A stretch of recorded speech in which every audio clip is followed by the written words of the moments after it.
오늘 말씀의 제목은요, 우리 자기 부인이라는 사경의 주제 가운데 첫 번째 주제인 요나의 표적이라는 제목을 가지고 말씀을 전하겠습니다. 여러분 이제 잘 들으셔야 됩니다. 마태복음 16장 이 전체를 가지고 우리가 이 사경회를 진행할 텐데, 이 16장 전체는 하나님께서 어떤 시험을 받으세요. 예수님께서 그 시험을 받으시는 거에 대한 어떤 답변을 하시는데, 그 내용 중에 오늘 이 주제 사경의 주제 말씀이 등장을 하는 것입니다. 그래서 이 16장 전체를 살펴봐야 돼요. 16장은요, 하늘로부터 오는 표적에 대한 논쟁으로 시작합니다. 다시 한번 하늘로부터 오는 표적에 대한 논쟁으로 시작합니다. 처음 시작할 때 어떤 내용이 나오느냐? 예수님이 칠병이어의 기적을 행하세요. 우리는 오병이어 잘 아시죠? 근데 칠병이어도 있어요. 칠병이어는 떡 7개와 물고기 2마리를 가지고 4,000명을 먹이신 기적의 사건입니다. 그 기적의 사건을 행하시고 나서 마가단이라는 지역으로 옮겨 오셨는데, 그 지역에 오니까 기다리고 있던 사람들이 있었어요. 누구냐면 바리새인과 사두개인들이 연합한 무리였습니다. 이 무리가 예수님을 시험하고 어떤 말꼬투리를 잡고 예수님의 말로 죽이고자, 명분을 찾고자 해서 질문을 하게 되는 장면이 나옵니다. 여기에서 우리가 꼭 짚고 넘어가야 될 것이 있는데, 이 사두개인들과 바리새인들이 과연 누구냐는 거예요. 이거 자세하게 알고 넘어가야 됩니다. 왜냐하면 시대를 초월해서 이들이 바로 타락한 성도의 상징적인 사람들이에요. 그래서 우리에게 중요하게 짚고 넘어가야 되는 거죠. 이 상징적인 사람들의 이야기 속에서 자기 부인의 교리가 나와요. 즉, 이 타락한 성도의 상징이 되는 사람들을 통해서 자기 부인의 교리가 필요한 이유가 나오는 거죠. 그래서 우리가 구체적으로 알고 넘어가야 되는 거예요. 자, 먼저 사두개인들을 먼저 살펴봅시다. 이 사두개인들은 다윗 시절에, 구약이죠. 그때부터 이제 시작이 되는데, 그때 제사장 중에 사독이라는 사람이 있었습니다. 이 사독의 후손들이라고 자칭 주장하는 사람들인데, 참 아이러니한 것은 제사장의 후손이라고 주장하면서도 영적인 건 다 부인하는 거예요. 영적인 걸 믿지 않는 거예요.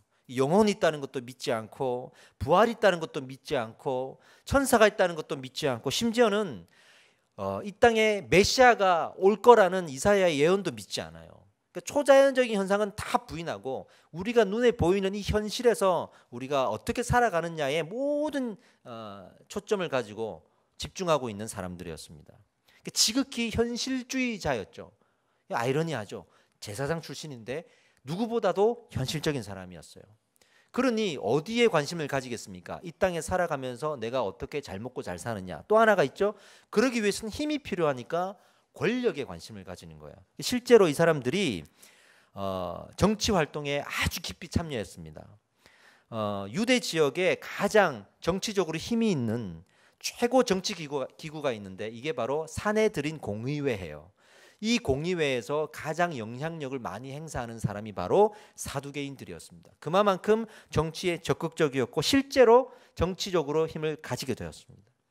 심지어는 사독의 후손들이라 그러면 제사장 지파 중에서는 좀 정통이라고 말할 수는 없거든요.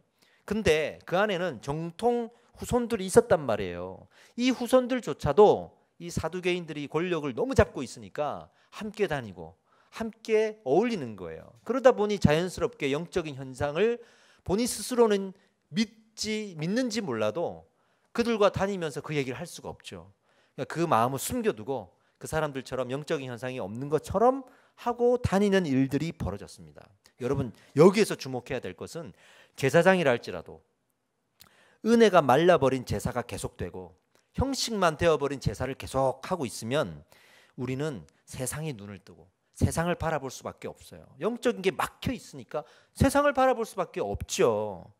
이게 우리에게도 똑같이 적용이 돼요. 예배를 드리는데 은혜를 받지 못해. 내가 뜨겁지 않아요. 성령의 임재가 없고 말씀의 깨달음이 없어요. 이런데 예배가 계속된단 말이죠. 그러면 영적인 현상에 관심이 없어지고 세상, 현실, 여기에 우리의 관심이 갈 수밖에 없는 게 우리예요. 우리는 교회에서 은혜를 공급받지 못할 때 문제가 생긴 겁니다. 이런 문제가 생긴 겁니다. 그래서 이 문제를 방치해 두면 이 세상 공동체처럼 움직여가요. 세상 시민단체 같은 역할을 하게 돼요. 그냥 세상에 있는 구제단체나 어떤 선교도 아니고 봉사단체 같이 교회가 움직이게 돼요. 그래서 교회가 얼마나 봉사를 많이 했느냐, 구제를 많이 했느냐, 이거 가지고 자랑하기 시작하죠. 그거밖에는 자랑할 게 없죠. 또는 우리가 정치 활동을 하면서 우리가 이렇게 힘을 가지고 있다는 걸 자랑하게 되죠. 은혜가 메마르면 그렇게 될 수 있습니다. 우리가 은혜가 메마른 상태에서 예배를 드리고 있다고 느껴질 때는 재빨리 응급 조치를 해야 돼요. 도움을 구해야 돼요. 하나님 앞으로 우리는 더 나아가야 돼요. 그래서 응급 조치를 통해서 어떤 그 구멍을 뚫어줘야 되거든요. 불을 지펴줘야 되거든요. 근데 우리는 대부분 무엇으로 이 상황들을 가리려고 하냐 그러면 열심으로. 내가 은혜가 없으니까 더 열심히 해야지. 그리고 열심히 봉사함으로써 이 은혜를 대신하여 대안을 세우려고 하는데, 은혜는 은혜 외로는 대안을 세울 수가 없어요, 여러분. 우리 영혼은 은혜 이상의 다른 것으로 채울 수가 없어요. 그래서 우리가 긴급 조치, 응급 조치를 한다 그러면 은혜를 갈망하는 마음을 찾을 수 있도록 기도해야 돼요. 할렐루야. 저희 아버지가 병원에 계실 때 중환자실에 계시다가 일반 병실에 있다가 지금 이제 집에 계시는데 계속 산소 호흡기를 달고 있으셨어요. 호흡이 불안하니까. 심장이 안 좋으시니까 언제 호흡이 멈출 줄 몰라요. 그러니까 한번 안 좋아지시면 멀쩡하시다가도 호흡이 너무 가파라지고 그러면 위험하거든요. 집에 데리고 모시고 오니까 병원에서는 이제 산소 호흡기를 집에서도 해야 된다 그래서 휴대용 산소 호흡기가 있어요. 그래서 LPG 통처럼 이렇게 큰 거를 집에 갖다 놓고 힘드실 때마다 그걸 이제 대는 거예요. 이런 게 응급 조치 아니겠습니까? 우리가 기도는 호흡이라고 했잖아요. 그래서 그렇게 은혜가 메말랐을 때 유일한 응급 조치는 기도예요. 할렐루야. 기도함으로써 우리가 응급 조치를 할 수 있어야 돼요. 그래서 중보라는 이 구급약을 갖고 계셔야 됩니다. 중보라는. 그러려면 주변에 중보해 줄 사람이 있어야겠죠. 우리가 은혜가 메말랐을 때 내가 은혜가 안 돼요. 내가 느껴지는 게 아무것도 없어요. 나 예배를 드리는데 왜 이렇게 무감각하죠? 그랬을 때 주변에 기도 부탁을 할 수 있는 중보자들이 항상 있어야 돼요. 할렐루야. 네? 그런데 하나님을 모르면 영적인 게 무엇이고 은혜가 무엇이고 성경이 무엇인지 모르는 사람들은 모르기 때문에 이 응급조치에 둔감하게 돼요. 괜찮겠지. 그래도 내가 예배 드리고 있으니까, 내가 열심히 하고 있으니까, 다른 곳으로 대안 삼고 있으니까, 우리에게는 또 다른 자랑이 있으니까 이러면서 응급조치를 안 하게 돼요. 큰일 납니다. 큰일 납니다. 그렇게 응급조치를 안 했을 때의 결과가 지금 이 사두개인들과 바리새인들이라고 우리 예수님이 지금 고발하고 있는 거예요. 지금도 우리에게 알려주고 있는 거예요. 여러분, 영적으로 무지한 것은 엄청나게 위험한 것입니다. 예수를 믿는데 영적으로 무지하다 그러는 것은 더 위험한 것입니다. 한 예로 고대 사회에 약에 대한 정보가 없던 시절이 있었을 거 아니겠습니까? 지금으로부터 약 한 BC 4천년경, BC 3천년경 그 정도만 됐어도 예수님이 오시기 3, 4천년 전이니까 얼마나 오래 전입니까? 그 고대 사회, 원시적 사회에서는 약에 대한 정보가 없죠. 그래서 정보를 찾아봤더니 놀라웠던 사실은 그 점토판에 약 550종이나 되는 약의 품목들이 기록이 되어 있더란 말이에요. 이걸 약으로 썼구나. 그 당시에도 약을 썼구나라는 사실을 알게 됐는데, 더 놀라운 것은 이게 약으로 쓰면 안 되는 것들이에요. 왜냐하면 그때만 해도 질병이 걸리면, 몸이 아프면 악귀가 들려서 그렇다, 이렇게 생각을 했단 말이에요. 그래서 악귀를 쫓아내는데 주술적으로 사용했던 것들을 그대로 약으로 사용하는 거예요. 그러니 어떤 것이었냐? 소똥, 말똥, 썩은 고기, 기름, 불에 태운 양털, 돼지의 귀지, 오줌, 이런 것들을 약으로 먹었단 말이에요. 지금 그런 거 먹으라면 맞겠습니까? 이비인후과 갔는데 갑자기 소똥 처방해주고 그러면 우리가 먹겠습니까? 못 먹잖아요. 근데 그 당시에는 그게 몸에 유익하느냐의 문제가 아니라 영적인 문제로 보고 악귀의 문제로 봤기 때문에 악한 것은 악한 것으로 물려내야 돼. 이런 거 있잖아요. 귀신이 악하니까 우리 몸에 있는 악한 것으로 물려쳐야 돼. 이런 게 있었단 말이에요. 그래서 그런 것들을 활용했습니다. 심지어는 그 고대 사회에서도 제일 문명이 발달되었다고 하는 이집트, 그때 애굽이죠. 그 애굽조차도 그런 게 많았어요. 그래서 동물의 피, 그리고 똥, 심지어는 곰팡이까지 사용해서 그 약으로 사용했던 시절이 있었다. 이게 자료로 지금 나와 있습니다.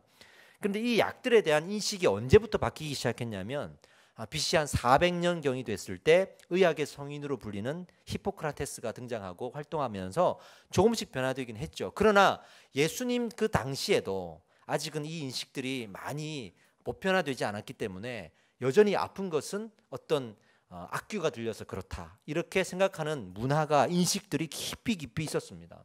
그러니까 질병은 어떤 죄 때문이야, 질병은 어떤 악귀 때문이야, 이렇게 생각하는 것들이 있었죠. 사실 지금도 그렇게 가르치는 교회들이 있습니다, 여러분.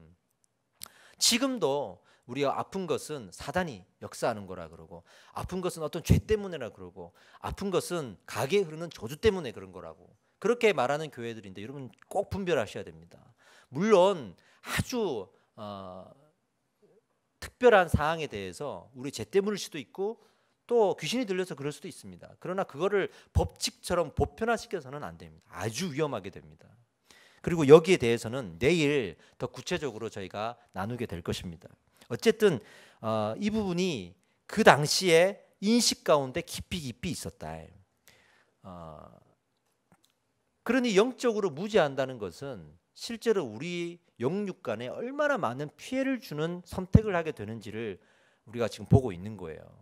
여러분들이 말씀에 대해서 알지 못하면 나름 조치를 취하는 거죠. 뭐 갈급하고 나름 은혜가 말라 있으니까. 근데 그렇게 잘못 조치해서 이런 사람들처럼 그렇게 변질되고 타락하는 사람들도 너무 많아요. 그래서 이 땅에 이단이 많은 거고, 그들의 시작은 처음부터 그러지 않았다라는 거, 이런 것들을 정말 우리는 중요하게 기억해야 됩니다. 요한복음 3장에 니고데모가 등장하죠. 몰래 예수님을 찾아와가지고 부활에 대해서 묻잖아요. 거듭남에 대해서 묻잖아요. 왜 찾아왔겠어요? 니고데모가 정치적으로 사내들인 공의회 회원이었어요. 근데 아까 말씀드렸다시피 그 공의회 회원들이 대부분 누구였습니까? 사두개인들이었고 영적인 현상을 부인하는 사람들이었으니 자기가 분명히 궁금하거든. 이 거듭난 게 무엇인지 궁금한데 주변에 있는 사람들한테는 그 표를 할 수가 없는 거예요. 그러니 몰래 예수님을 찾아와가지고 이 질문을 던졌던 것이죠. 여러분, 그렇다면 여러분들은 이 영이 있다는 걸 믿으십니까? 부활이 있다는 걸 믿으십니까? 천사가 있고 천국이 있다는 걸 믿으십니까? 혹시나 안 믿어지는데 믿어야 한다는 식으로 어떤 믿는다 치고 넘어가지는 않으셨어요? 안 믿으면 안 되는 분위기, 남들 다 믿는데 나만 안 믿는다 그러면은 뭔가 바보 될 것 같고, 이래서 넘어가서 믿는 척 하시는 거 아니겠습니까? 죄송합니다만 사실 그럴 수도 있거든요. 그렇다 그러면, 내가 확신이 없다면 니고데모처럼 예수님을 찾아가야 됩니다. 할렐루야. 이건 찾아가셔야 됩니다. 응급조치를 빨리 하셔야 됩니다. 그냥 넘어가서는 안 됩니다. 나았다 생각하면 안 됩니다. 저도 얼마 전에 체했는데 나았다 생각하고 약도 안 먹고 또 고기를 먹었다가 아주 혼이 난 적이 있습니다. 장염이 걸려가지고 지금 속이 뒤집어졌는데 더 많이 먹으면 낫겠지라는 그런 세상 관념으로 더 먹었다가 큰일 난 적이 있습니다. 우리가 하나님 앞에서 하나님을 찾아가야 될 때를 잘 알아야 돼요. 할렐루야죠. 믿어지지 않으면 찾아오십시오. 저를 찾아오시고 기도 부탁을 하시고 하나님 앞에 엎드리시고 기도하셔야 됩니다. 할렐루야. 네. 자, 그런 상황에서 우리는 사경회를 기대해야 되는 거예요. 여러분들이 그 보이지 않던, 표를 내지 않는 의문들, 그리고 어떤 확신이 없는 어떤 불신들, 그리고 우리가 모르던 사실들, 그런 것들을 이 사경회를 통해서 하나님이 유익하게 부어주실 줄 믿습니다. 아멘. 여러분들은 니고데모처럼 예수님께 나오시기를 축복합니다. 이 사두개인들이 이렇기 때문에 대중들한테 인기가 있었을까요? 없었을까요? 없었죠. 아니, 제사장이라고 하는 사람들이 자기들 민중에는 관심이 없고 권력에만 관심이 있고 자기들은 챙기지도 않고, 거기다가 어떻게 제사장 출신이라고 하는 사람들이 영적인 걸 거부해요. 그러니까 반감이 있을 수밖에 없죠. 많은 사람들이 이 사람들을 비판하고 싫어했습니다. 그래서 민중들 속에, 그 백성들 사이에, 평범한 사람들 사이에 어떤 운동이 일어났어요. 저렇게 영적인 것도 거부하고 거룩하지도 않고 경건하지도 않고 권력만 쫓아다니는 저 제사장 후손이라고 하는 사람들 더 이상 못 봐주겠다. 그러면서 그에 반해서 극단적인 경건주의를 내세우면서 일어났던 무리들이 있는데 이 사람이 바로 바리새인이에요. 그러니까 바리새인들이 그 처음에 이런 선한 의도를 가지고 나름 영적인 잘못된 것을 보고 이건 아니야 그런 마음으로 일어났던 사람들이 바리새인들이었습니다. 그래서 사두개인들을 막 비판했죠. 그러나 어떻게 변질됐냐면 비판하는 것으로 끝나버린 거예요. 너무 비판하는 게 많기 때문에 비판하는 것으로 끝나버린 게 문제예요. 그래서 이 율법을 소중하게 생각하지만 율법을 가지고 다른 사람들을 정죄하고 비난하면서 변질되어 버렸습니다. 물론 영도 인정하고 부활도 인정하고 메시아도 인정해요. 그러나 그게 예수님은 아니라는 거죠. 그리고 남들을 비판함으로써 거기에서 영적인 문이 닫혀버렸어요. 모든 지도층을 비판하고 율법을 지키지 않은 사람들도 비판해서 위로도 비판하고 밑으로도 비판하는 그런 사람들이 되어버린 거예요. 나중에는 그 안에서도 두 파로 나눠집니다. 강성파, 과격파인 샴마이파와 온건한 힐랄파로 나눠서 힐랄파들은 야 그래도 비판해도 적놓고 하자. 근데 이 과격한 샴마이파는 우리가 구테타를 일으키고 테러를 해서라도 뜯어 고치자 이렇게 된 거예요. 우리가 알고 있는 사도 바울도 회심 전에는 이 과격한 샴마이파에 속했기 때문에 예수 믿는 자들을 직접 잡아다가 넘기고 죽이고 했던 일을 한 것입니다. 중요한 것은 비판에 너무 집중한 나머지 우리가 자신들이 본이 되려고 하지는 못했다. 이게 바리새인들에 대한 특징이에요. 율법의 가치를 자신이 믿는 믿음에 적용시키기보다 남을 판단하는 데 사용해버린 거죠. 여기서 중요한 것을 또 우리가 짚고 넘어갈 수 있는데 여러분 본이 되는 것과 비판하는 것은 차이가 있습니다. 자 보세요. 비판하는 사람은 어디에 집중하겠습니까? 본이 되는 데 집중하겠어요? 비판하는 데 집중하겠어요? 비판하는 데 집중이 돼요. 근데 본이 되는 사람은 똑같이 비판하지만 그 비판으로 내가 본이 되는 것에 집중해요. 그러니까 다른 거예요. 축구 경기를 하는데 한번 우리가 상상해 봅시다. 감독이 선수들을 경기 전에 모아놓고 오늘 경기는 무조건 뛰어라고, 쉬지 말고 뛰어라고, 항상 뛰라고 이렇게 이야기하는 거예요. 가만히 서서 다니고 걸어 다니는 사람이 있으면 안 된다. 그리고 주장한테 얘기하는 거죠. 주장이 경기장에서 잘 다독거려가지고 다 뛰게 만들어라. 알겠습니다. 경기 뛰었어. 전반 내내 주장은 자기 선수들을 향해서 뛰어라, 왜 안 뛰냐, 감독님이 뛰라 그랬다, 열심히 이렇게 지적을 하고 야단을 치는 거예요. 전반전이 끝났어요. 라커룸에 들어왔는데 감독이 아주 화가 난 얼굴로 주장을 불러서 얘기하는 거예요. 야, 근데 너는 왜 안 뛰냐? 자기는 하나도 안 뛰고 선수들만 뛰라고 한 거예요. 근데 자기는 감독님 말대로 했다고 생각하는 거죠. 그게 아니잖아요. 감독님은 네가 열심히 뛰어서 본이 되라는 거였죠. 그러면서 다른 사람들 보고 같이 뛰라고 하는 거지. 이렇게 비유를 들 수 있지 않겠습니까? 말씀이라는 양식은요, 우리에게 주셨는데 모두에게 주셨어요. 할렐루야. 그러나 우리 예수님은 내가 먼저 먹기를 원하는 거예요. 그래서 우리가 먹는 거였다면, 진짜 이 말씀이 진짜 먹는 거였다면, 먹음으로써 우리가 이 말씀을 듣는 것으로 할 수 있는 그런 개념이었다면 얼마나 좋겠어요. 아마 그러면 이 시대 그리스도인들이 철저하게 남보다는 내가 먹는 거에 집중을 했을 것 같아. 우리 먹는 거에 집착하잖아요. 그래서 말씀을 영의 양식이라고 표현을 했구나, 이렇게 생각할 때가 있어요. 그러니까 빵을 주면서 뭐라고 하시면서 주는 상황이에요.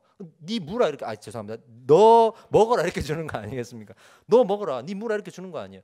내가 먹으라고 주신 건데 이걸 가지고 다른 사람 판단하고 나는 안 먹고 있으면 그 자식에게 먹을 것을 준 부모 마음은 또 어떻겠습니까?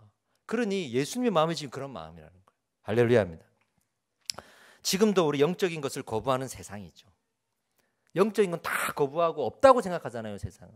근데 또 한쪽에서는 영적인 것을 추구하면서도 예수를 부인하는 이단과 같은 무리들이 있죠. 그래서 마치 예수님이 영적인 것은 없다는 사두개인들과 예수를 부인하는 바리새인들 사이에 끼인 것처럼 지금도 교회가 영적인 것을 부인하는 세상과 예수를 부인하는 이단들 사이에서 끼어 있는 거예요. 지금 우리의 상황을 그대로 상징적으로 나타내 주는 겁니다. 근데 공교롭게도 이 두 무리가 이제 연합을 하는 거예요. 왜 연합을 하냐 그러면 예수를 죽이기 위해서 연합을 하는 거예요. 예수는 두 부류에게 모두 미움을 샀거든요. 이 두 부류가 연합하는 일은 쉽지 않았습니다. 왜냐하면 서로가 그렇게 비판하는 사이였기 때문에 쉽지 않았습니다. 그런데 하나가 된 거예요. 그만큼 예수라는 존재가 민감했고 그들은 예수님을 죽이려고 또 예수님이 죽으시고 부활하시고 승천하신 이후에도 그 제자들과 사도들을 계속 괴롭히는 그러한 일을 자행했던 거예요. 처음에 세례 요한이 이 무리들을 향해서 독사의 자식들아 이러면서 분노를 했던 적도 있습니다.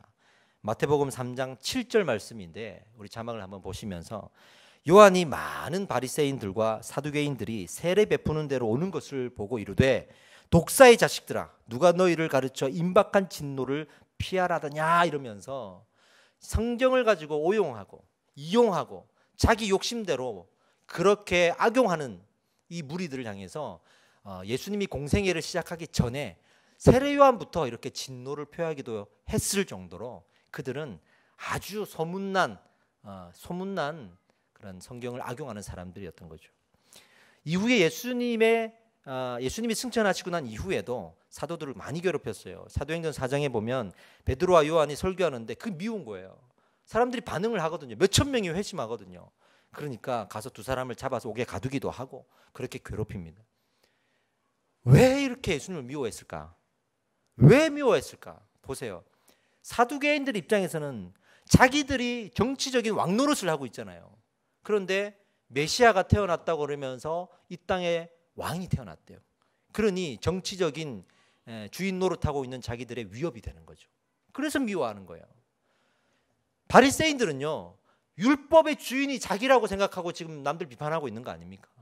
근데 율법의 주인이 태어났다. 저분이 율법의 주인이고 저분이 율법의 완성이라는 거예요. 그러니 위협이 되는 거죠. 자기들이 율법을 가지고 장난치고 있는 것으로 드러나기 때문에 민감한 거 아니겠어요? 그러니까 둘 다 정치적으로 종교적으로 민감하니까 예수님을 죽이려고 하는 거예요. 만약하나 이들이 진짜였다면 왜 죽이려고 하겠습니까? 오히려 대화하고 이분이 예수님이 맞는지를 수도 없이 물어보겠죠. 그러나 그들은 처음부터 죽이려고 했습니다. 그렇다 그러면 이제 어떤 예수님을 시험하고 올가매려고 했을 때 어떻게 해야 될까? 예수님이 가짜라는 게 드러나야 되는 거예요. 그들이 살려면 예수는 가짜여야만 하는 거예요. 답을 정해놓고 질문하는 거예요. 이 사람은 가짜여야 돼. 그리고 가짜라는 것이 밝혀지도록 하기 위해서 많은 시험을 하게 됩니다. 죽일 명분을 거기서 찾으려고. 어떤 시험이냐면 대부분 말실수를 하게 만들거나 말꼬투리를 잡아서, 당시에는 말이 제일 무서운 증거물이거든요. 그 당시에는 뭐 과학이 발달되겠습니까? 뭐 과학 수사대가 있겠습니까? 말이란 말이에요. 두세 명의 증인이 있으면 끝나는 거예요. 그런데 이 말을 통해서 예수님을 올가매려고 했던 거예요. 사실은 사두개인들과 바리새인들이 말을 올가매는 방법은 달랐어요. 사두개인들은 똑똑한 사람들이고 권력을 갖고 있는 사람이기 때문에 생각을 많이 하겠죠. 그래가지고 예수님의 부활을 믿지 않는 사람들이니까 예수님의 부활을 말하게 해서 이 사람은 부활을 말했다라는 것을 죄목으로 자기가 하나님이라고 하는구나 해서 죽이려고 하는 거예요. 그래서 질문을 계속해요. 사두개인들은 계속 질문을 해. 근데 바리새인들은 율법을 행했느냐 안 했느냐 이거 갖고 비판하는 사람들이니까 예수님과 예수님의 제자들이 안식일을 지켰느냐 뭐 이런 걸 가지고 계속 눈여겨보면서 꼬투리를 잡아서 이제 비판하는 거죠. 그걸로 감옥에 가둬놓고 나중에는 재판받아 죽이게 하려고 했던 거죠. 그중에 오늘은 무엇으로 시험하려고 했을까요? 질문요. 질문을 통해서. 그러면 이 두 부류가 연합했는데 누구의 생각대로 한 거겠어요? 사두개인들의 이 전략을 가지고 연합을 지금 한 겁니다. 사두개인들이 참 무서운 게 그들은 나중에 예수님을 따로 또 찾아와 가지고 또 질문으로 예수님을 시험하는 일들이 있었어요. 어떤 거였냐면 예수님께 찾아와서 사두개인들이 이렇게 말합니다. 예를 들어서 7형제가 있는데 맏형이 결혼을 했어요. 그럼 아내가 있겠죠. 그런데 맏형이 아들을 놓지 않고, 즉 상속자를 놓지 않고 죽어버렸어요. 그러면 구약의 율법상 이 첫째의 아내는 둘째의 아내가 됩니다. 그리고 거기서 상속자를 낳아야 돼요. 근데 둘째가 상속자를 못 놓고 또 죽었어. 그러면 셋째 아내가 되는 거예요. 그게 구약의 어떤 법에 있었단 말이죠. 그걸 근거로 첫째도 죽고 둘째도 죽고 셋째도 죽고 그래서 일곱째까지 다 죽었는데 상속자를 얻지 못했어요. 그랬을 때 우리가 부활하면 이 여인은 누구의 남편이 되는 겁니까? 하늘나라에서는 누구의 남편이 되는 겁니까? 라고 묻거든요. 그러니까 두 가지를 노린 거예요. 하나는 예수님이 부활을 인정하게 만들려고 하는 것. 또 하나는 그 율법에 대해서 그럼 몇째의 아내다라고 말을 하는 순간 율법에 어긋나게 돼요. 구약의 율법에 어긋나게 돼요. 누구의 아내가 아니에요. 그런데 그 두 가지를 노리고 지금 질문을 던진 적이 있어요. 예수님 뭐라고 답변하냐 그러면 자막을 한번 보십시오. 마태복음 22장 29절 30절에 이렇게 말씀하십니다. 너희가 성경도 하나님의 능력도 알지 못하는 거로 오해하였도다 이렇게 얘기해요. 오해하였도다. 부활 때에는 장가도 아니가고 시집도 아니가고 하늘에 있는 천사들과 같으니라 이렇게 말을 해버리거든요.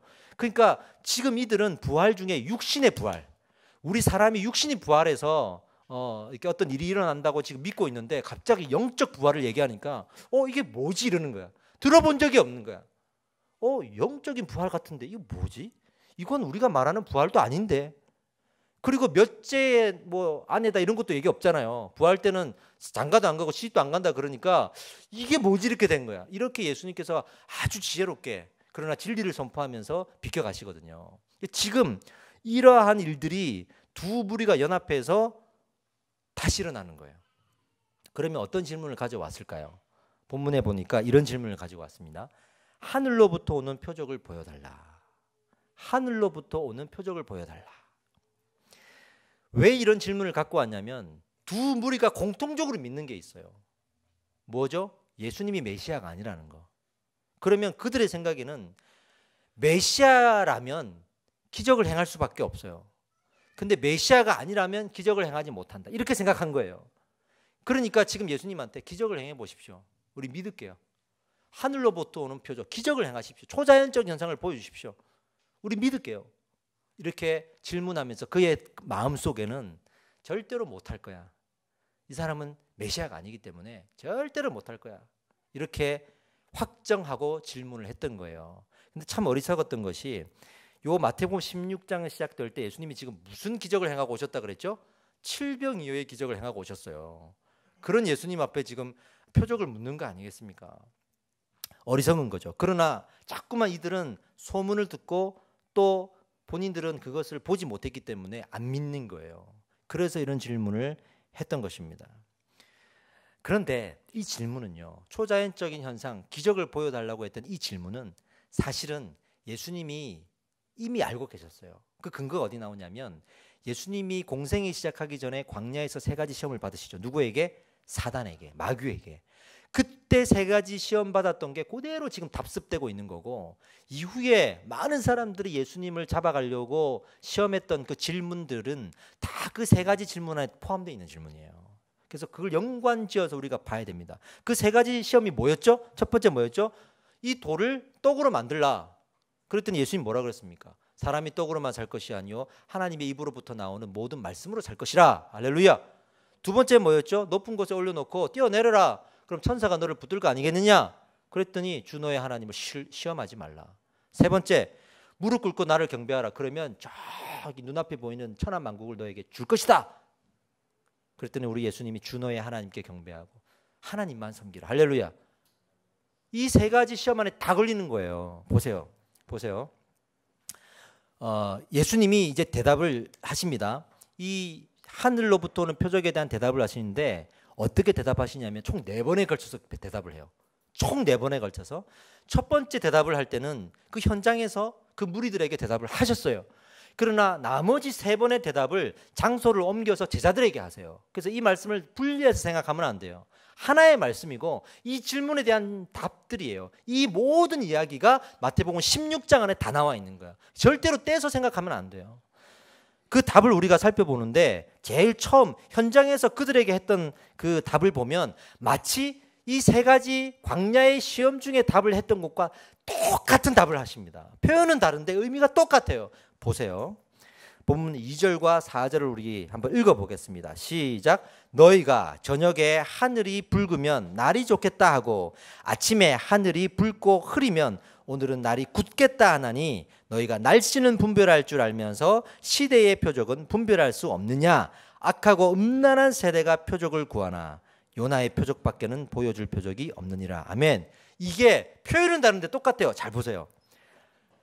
자, 날씨는 분별할 줄 알면서 시대의 표적은 분별할 수 없다 그랬잖아요.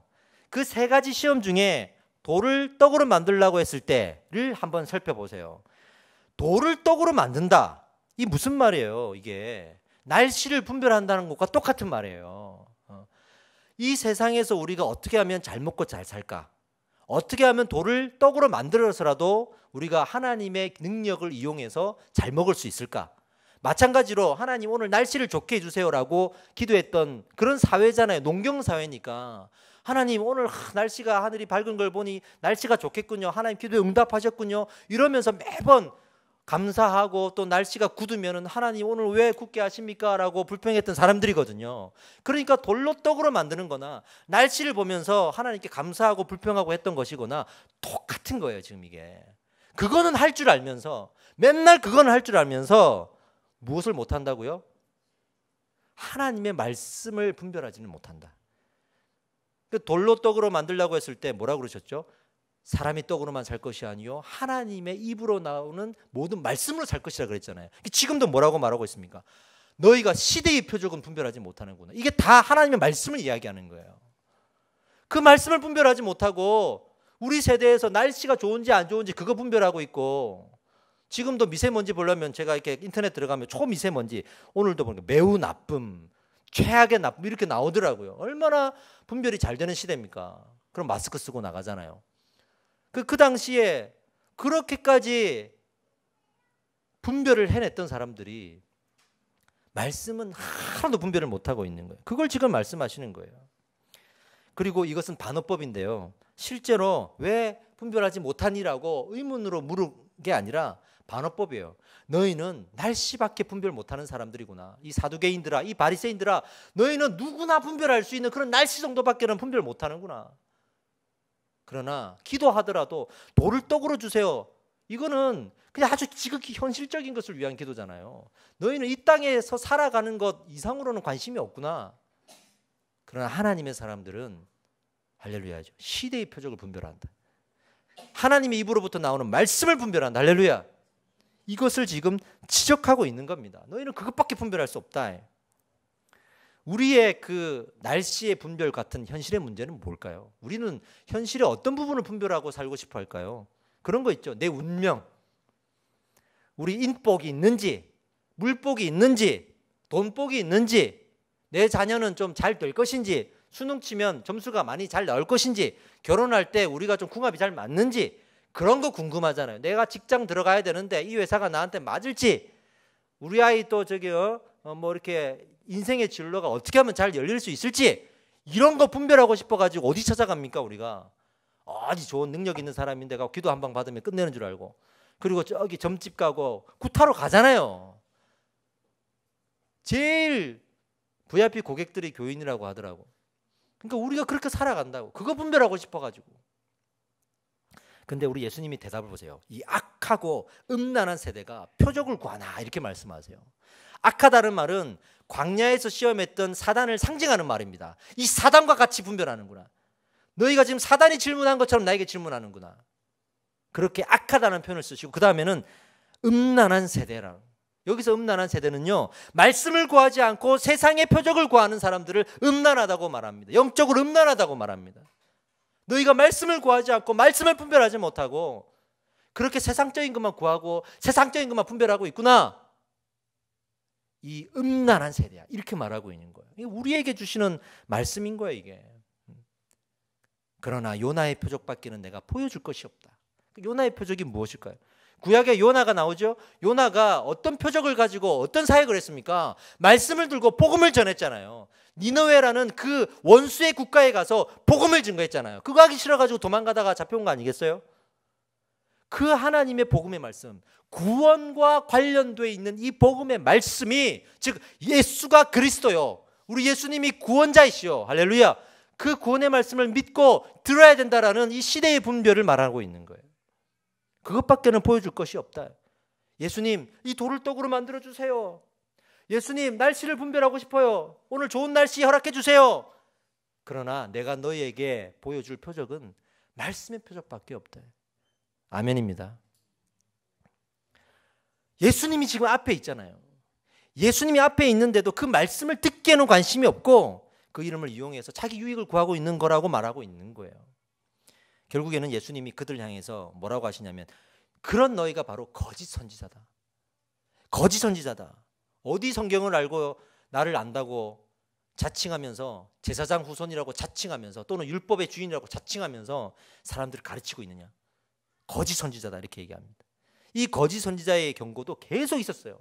마태복음 7장 21절에 자막을 보여주세요. 나더러 주여 주여 하는 자마다 다 천국에 들어갈 것이 아니요 다만 하늘에 계신 내 아버지의 뜻대로 행하는 자라야 들어갈 것이라. 할렐루야죠. 우리 그렇잖아요. 나는 주여 주여 합니다. 그것만 잘하면 되는 줄 알잖아요. 저 예수 믿습니다. 교회는 안 다녀도 저 예수 믿습니다. 이렇게 얘기하는 사람 많잖아요. 그렇게 해서 되는 게 아니에요. 사람들이 지금 뭐라고 반문을 이 말씀을 듣고 했냐 그러면 이렇게 대답했어요. 22절 말씀에 그날에 많은 사람들이 나더러 이르되 주여 주여 주의 이름으로 우리가 선지자 노릇하면서 주의 이름으로 귀신도 쫓고 주의 이름으로 많은 권능을 행하지 아니었습니까? 근데 왜 우리 보고 천국에 다 갈 수 없다고 말합니까? 이렇게 얘기하잖아요. 이 말씀이 엄청 중요한 말씀이에요. 우리는요 어떤 사람 쫓아갑니까? 귀신을 쫓는 사람 쫓아가요. 권능을 행하는 사람 쫓아가요. 그런 사람들을 만나서 그런 사람들 내가 의지하고 싶어요. 근데 우리 예수의 제자가 되어서 말씀을 훈련받고 말씀을 가르치려고 하는 사람은 안 되고 싶잖아요. 능력 있고 권능 행하는 사람, 그런 사람 되고 싶잖아요. 어디서 기도 받아가고 기도 이 능력이 흘러간다 그러고 임파테이션이라 그러죠. 이런 성경에 없는 이야기들로 우리는 거기에 매이고 거기를 사모하고 소망을 두고 있잖아요. 저도 많은 경험을 했어요, 여러분. 방언 기도도 하지만은 많은 경험을 했어요. 어떤 은사가 정말 유명하신 분이 계세요. 축기 사역도 하시고 뭐 그분이 기도하면 방언 다 터지고 막 그래요. 저랑 친분이 있었는데 저한테 이래요. 제가 전도사 시절이었는데 전도사님, 내가 기도해 줄게. 기도해 주면 방언의 능력이 임할 텐데 그 방언의 능력 가지고 집회 갈 때마다 방언 사역을 하라는 거예요. 그러면 당신이 기도하면 방언 다 터진다는 거야. 그래서 뭐 저도 전도자 시절에 감사합니다 기도해 주세요 그랬죠. 그분이 기도해 주셨어요. 안수 기도해 주세요. 물론 그때 저는 방언은 하고 있었어요. 수련회 가거나 캠프에 강사로도 다니던 시절이지만 가서 뭐 방언 집회는 나는 꿈도 못 꾸는 사람이고 안 하는 사람이었어요.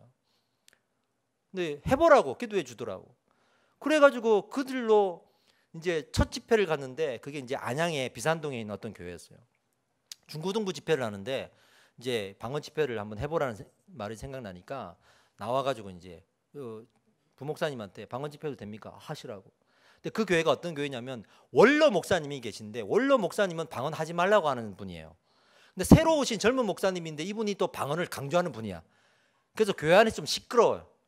그런데 이제 새로 오신 분의 말을 이제 들어야 되니까 자기들은 방언 집회 같은 거 하고 싶은데 눈치만 보고 있다가 내가 해도 됩니까? 그러니까 좋다고 하라는 거야. 그래서 방언하고 싶은 사람 방언하십시오. 기도했어요. 세상에 팍팍팍 터지는데 깜짝 놀랐습니다.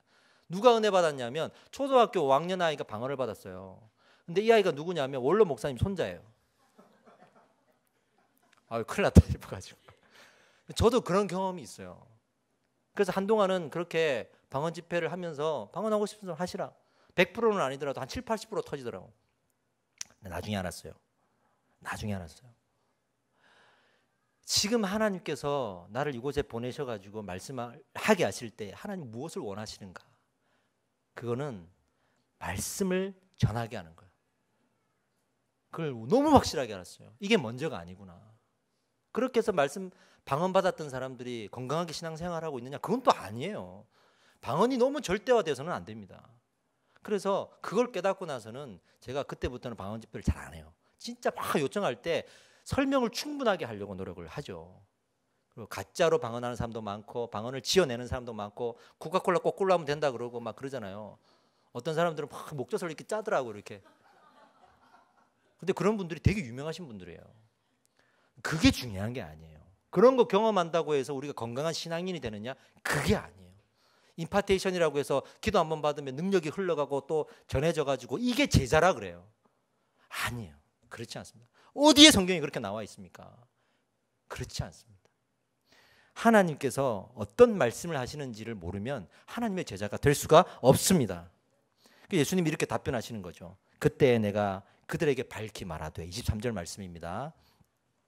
내가 너희를 도무지 알지 못하니 뭐라고요? 불법을 행하는 자들아 내게서 떠나가라 하리라.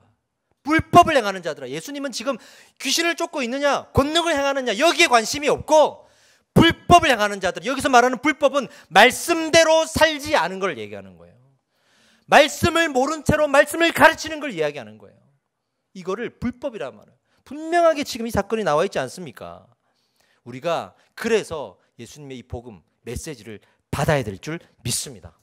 이 메시지를 받는데 방해가 많아요. 어떤 방해가 있겠어요? 누가 여러분들을 방해합니까? 불신자들이 방해합니까? 세상이 방해합니까? 그럴 수도 있죠. 그런데 저는 그 사람들이라고 말하고 싶지 않아요.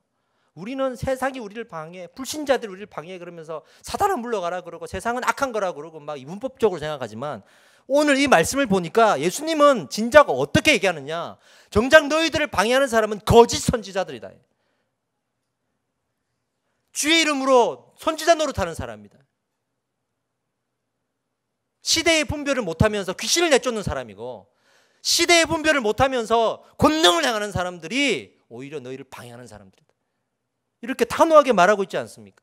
누구보다 분별을 해야 될 사람들인데 말씀을 몰라. 능력은 있는데 말씀을 몰라. 정말 위험한 겁니다. 정말 위험한 겁니다. 세상 사람들도 알아요. 여러분 여기 장기동에 차 타고 가다 보면 그 아파트에 현수막 걸린 거 보셨어요? 사이비 교회 건축 반대 이래가지고 김포시청 누구누구 실명까지 거론하면서 우리는 반대한다. 물론 이게 세상적인 눈으로 보면 그런 교회가 들어오면 아파트값 떨어지고 하니까 싫을 수도 있어요. 그런데 진작 우리 교회는 뭐 하고 있어요? 이단들 사이비들한테 교회 건물 팔고 있지 않습니까? 지금 기라성 같은 교회들이 돈 많이 준다고 이단 사이비들한테 건물 다 넘기고 있어요. 지금 어마어마하게 넘기고 지금 문제가 심각합니다. 그 사람들이 돈이 많으니까 1.5배를 줄게, 2배를 줄게 안 팔 교회가 없는 거예요. 다들.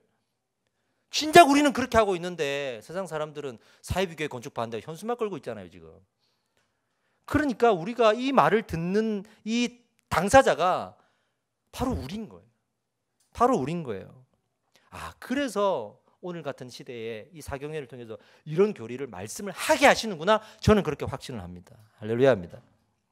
정말 예수님이 말씀하신 이 구원의 메시지를 받으셔야 됩니다. 아멘입니다. 이제 우리 기도하기를 원하는데요.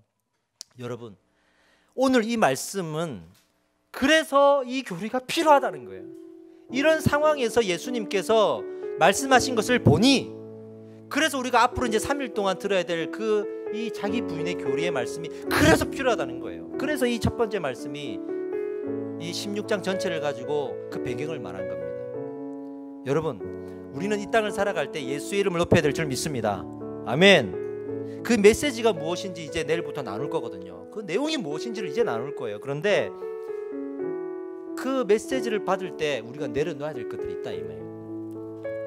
여러분, 날씨를 분별하고 돌로 떡을 만드는 거, 이제 이런 것들, 그런 것들 때문에 교회 나오고 예수 믿는 거 이제 부끄러워해야 돼요.